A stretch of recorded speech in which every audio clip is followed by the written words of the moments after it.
കേരളത്തിലെ വഖഫ് സമരങ്ങളെ മുഴുവൻ റദ്ദാക്കിക്കൊണ്ട് അല്ലെങ്കിൽ അതിൻ്റെ സാധ്യതകൾ മുഴുവൻ അടച്ചുകൊണ്ട് സംഘപരിവാറിന് വേണ്ടി ജമാഅത്ത് ഇസ്ലാമി സ്പോൺസേഡ് പ്രതിഷേധ സമരം കഴിഞ്ഞ ദിവസം കോഴിക്കോട് അരങ്ങേറി.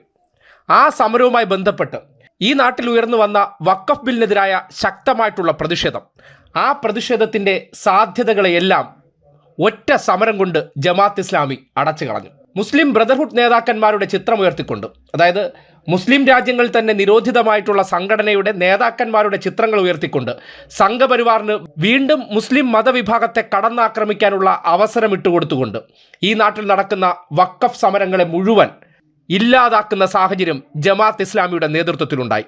ഇതിനെ സംബന്ധിച്ച് KT ജലീൽ MLA ഇട്ട ഫേസ്ബുക്ക് പോസ്റ്റ് ഏറെ ശ്രദ്ധേയമാണ്.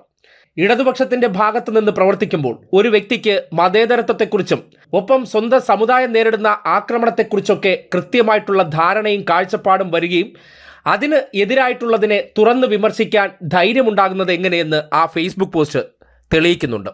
അദ്ദേഹത്തിൻ്റെ ഫേസ്ബുക്ക് കുറിപ്പ് ഇങ്ങനെയാണ്: വഖഫ് സമരവും മുസ്ലിം ബ്രദർഹുഡും തമ്മിൽ എന്ത് ബന്ധം?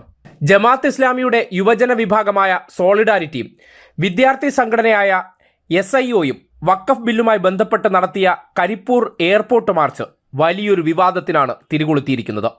ഇന്ത്യൻ പാർലമെന്റിന്റെ ഇരുസഭകളും പാസാക്കിയ വഖഫ് ഭേദഗതി നിയമത്തിനെതിരായ സമരത്തിൽ സെയ്ദ് കുത്തുബ്, ഹസനുൽ ബന്ന തുടങ്ങിയ മുസ്ലിം ബ്രദർഹുഡ് നേതാക്കളടക്കം രാജ്യത്തിന് പുറത്തുള്ള തീവ്ര മതരാഷ്ട്രവാദികളുടെ ഫോട്ടോ ഉയർത്തിക്കാട്ടിയതിന്റെ സാങ്കത്യം എത്ര ആലോചിച്ചിട്ടും മനസ്സിലാകുന്നില്ല. ജമാഅത്ത് ഇസ്ലാമി ഉയർത്തിക്കാട്ടിയ ഫോട്ടോകൾ സൗദി അറേബ്യയിലോ UAEയിലോ ഉൾപ്പെടെയുള്ള മുസ്ലിം രാജ്യങ്ങളിലോ പൊക്കിപ്പിടിച്ച് പ്രകടനം നടത്താൻ അവർക്ക് സാധിക്കുമോ? ഭൂരിഭാഗം മുസ്ലിം രാജ്യങ്ങളിലും സെയ്ദ് ഖുത്തുബും ഹസനുൽ ബന്നയും ചേർന്ന് രൂപീകരിച്ച മുസ്ലിം ബ്രദർഹുഡ് നിരോധിത സംഘടനയാണ്. ഖുത്തുബും ബന്നയും ഉയർത്തിപ്പിടിച്ച മതരാഷ്ട്ര ആശയത്തോട് അവിടങ്ങളിലെ മുസ്ലിം സമൂഹത്തിനോ ഭരണകർത്താക്കൾക്കോ യാതൊരു യോജിപ്പുമില്ല. ഇന്ത്യയിൽ രാഷ്ട്രീയ ഇസ്ലാമിന്റെ പിതൃത്വം ഏറ്റെടുത്ത ഒരേ ഒരു സംഘടനയുള്ളൂ, അത് ജമാഅത്ത് ഇസ്ലാമിയാണ്. അതിന്റെ സൂത്രധാരൻ മൗലാന മൗദൂദിയും. അധികാരത്തിലെത്താനും അതുവഴി ആത്യന്തികമായി മതരാഷ്ട്രം സ്ഥാപിക്കാനുമാണ് മതസംഘടന എന്ന് അവകാശപ്പെടുന്ന ജമാഅത്ത് ഇസ്ലാമി സ്വന്തമായ ഒരു രാഷ്ട്രീയ പാർട്ടിക്ക് രൂപം നൽകിയത്. വെൽഫെയർ പാർട്ടി എന്ന പാലത്തിലൂടെ UDFൽ കടന്നുകൂടാനാണ് അവരുടെ ശ്രമം. കുറുക്കുവഴിയിലൂടെ അധികാരത്തിലെത്തി പതിയെ മൗദൂദിയൻ മതസങ്കല്പങ്ങൾ നടപ്പിലാക്കാനാകും എന്നാണ് ജമാഅത്ത് ഇസ്ലാമിയുടെ സ്വപ്നം. അത് തിരിച്ചറിയാൻ കേരളത്തിലെ കോൺഗ്രസ് നേതാക്കൾക്ക് സാധിച്ചിട്ടില്ലെങ്കിലും രാഹുൽ ഗാന്ധിക്ക് കഴിഞ്ഞിട്ടുണ്ട്. അത് അദ്ദേഹം ലണ്ടനിൽ വെച്ചാണ് പറഞ്ഞതെന്ന് മാത്രം. ഇന്ത്യയിൽ മതതാൽപര്യം സാക്ഷാത്കരിക്കാൻ സ്വന്തം രാഷ്ട്രീയ പാർട്ടി രൂപീകരിക്കുകയും മത്സരിക്കുകയും ചെയ്യുന്ന ഏക മുസ്ലിം മതസംഘടനയാണ് ജമാഅത്ത് ഇസ്ലാമി. ഇത് ശരിയാം വിധം മനസ്സിലാക്കിയത് ഇടതുപക്ഷവും കമ്മ്യൂണിസ്റ്റ് പാർട്ടികളുമാണ്. അതുകൊണ്ടാണ് ജമാഅത്ത് ഇസ്ലാമിയും അവരുടെ ഉടമസ്ഥതയിൽ പ്രവർത്തിക്കുന്ന മാധ്യമവും മീഡിയ വണ്ണും അതിശക്തമായി CPMനെയും അതിൻ്റെ നേതാക്കളെയും ഭത്സിക്കാൻ ശ്രമിക്കുന്നത്. വഖഫ് ഭേദഗതി നിയമത്തിനെതിരെ പാർലമെന്റിൽ സംസാരിച്ച നേതാക്കളിൽ മഹാഭൂരിഭാഗവും മുസ്ലിം സമുദായത്തിന് പുറത്തുള്ളവരാണ്. കപിൽ സിബലിന്റെയും ജോൺ ബ്രിട്ടാസിന്റെയും KC വേണുഗോപാലിന്റെയും K രാധാകൃഷ്ണന്റെയും ഹൈബീഡന്റെയും പ്രസംഗങ്ങൾ നാം കേട്ടതാണ്. ഇത്തരം ഒരു സാഹചര്യത്തിൽ ജമാഅത്ത് ഇസ്ലാമിയും അവരുടെ പോഷക സംഘടനകളും കാട്ടിയ പോക്കൃത്തനം മതേതര സംഘടനകളെയും അവയുടെ നേതാക്കളെയും കുറച്ചൊന്നുമല്ല പ്രയാസപ്പെടുത്തുക. മാധ്യമം ഓഫീസിലും മീഡിയ വൺ ചാനൽ റൂമിലും മാത്രം കാണുന്ന വിരലിലെണ്ണാവുന്ന വികൃതന്മാർ മുസ്ലിം സമുദായത്തിനുണ്ടാക്കുന്ന ഭവിഷ്യത്തും ചെറുതുമല്ല. ഇതര മതസംഘടനകൾ ജമാഅത്ത് ഇസ്ലാമിയുടെ തീവ്രബോധത്തെ വിമർശിക്കാനും മൗദൂദി ഖുത്തുബ് കൂട്ടുകെട്ടിനെ തുറന്നു കാട്ടാനും ഒട്ടും അമാന്തം കാട്ടിക്കൂടാ. മുസ്ലിം ലീഗ് ഒരേ സമയം വേട്ടക്കാരനെയും ഇരയെയും രണ്ടു കൈവെള്ളകളിൽ പൊക്കിപ്പിടിച്ച് നടക്കുന്നത് അങ്ങേയറ്റം കാപട്യമാണ്.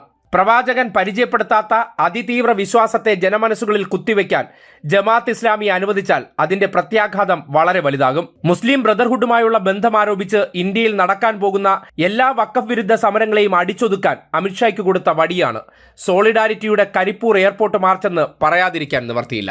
ഒരു മുസ്ലിം ജനനേതാവ് എന്നുള്ള നിലയ്ക്ക് KT ജലീൽ മാത്രമാണ് തുറന്നു വിമർശിക്കാൻ ഈ ധൈര്യം കാട്ടിയത്. ജമാഅത്ത് ഇസ്ലാമി കാട്ടിയ നെറുകെട്ട പ്രവർത്തനം, സംഘപരിവാറിന് വേണ്ടി ഇവർ ഈ നാട്ടിൽ മണ്ണൊരുക്കി കൊടുക്കുന്നുണ്ടെന്നുള്ള ആക്ഷേപം സ്ഥിരീകരിക്കുന്നതാണ് ഇപ്പോൾ ഈ കാട്ടിയ പോക്കൃത്തരമെന്ന് KT ജലീൽ ഉപയോഗിച്ച അതേ വാക്ക് തന്നെ ആവർത്തിക്കേണ്ടി വരുന്നത്. കാര്യം, വഖഫ് ബില്ലുമായി ബന്ധപ്പെട്ട് രാജ്യത്തുയർന്നു വന്ന വലിയ ജനരോഷം, ആ ജനരോഷത്തെ ഒന്നടങ്കം സംഘപരിവാറിന് അടിച്ചൊതുക്കാൻ വേണ്ടിയുള്ള അവസരമാണ് ജമാഅത്ത് ഇസ്ലാമി ഉണ്ടാക്കി കൊടുത്തിരിക്കുന്നത്.